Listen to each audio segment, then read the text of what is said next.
আর বনি ইসরাইলের জামানায় সবচেয়ে বড় ফিতনা হয়েছিল নারীর ফিতনা, নারী কেলেঙ্কারি। এই জন্য নারীরা, বোনেরা, আপনাদেরকে সাবধান থাকতে হবে। নারীর ফিতনা বড় ফিতনা। নারী ভালো হলে সবচেয়ে ভালো, নারী খারাপ হলে নারীর চেয়ে খারাপ কেউ হতে পারে না। এই জন্য নারীদের জন্য আল্লাহ কিছু মডেল দিলেন, নারীদের জন্য আল্লাহ কিছু আদর্শ পাঠালেন, নারীদের জন্য আল্লাহ শিক্ষণীয় মহীয়সী কিছু নারীর জীবনে দিলেন। বললেন এই জীবনীগুলো পড়ো, তোমাদের জীবনটারে উজালা করে দিবে কে? আল্লাহ বললেন দরাবাল্লাহু মাসালাল লিল্লাযীনা আমানু ইমরাতা ফিরআউন।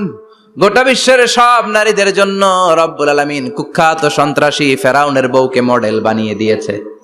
সুবহানাল্লাহ পড়েন। সুবহানাল্লাহ। কাফেরের বউ মুমিন নারীদের মডেল, আবার নবীর বউ কাফের নারীদের মডেল। আছে না নাই?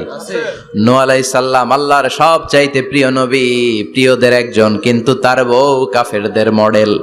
আর কুখ্যাত সন্ত্রাসী ফেরাউন, তার বউ আসিয়া মুমিন নারীদের মডেল। আল্লাহু আকবার।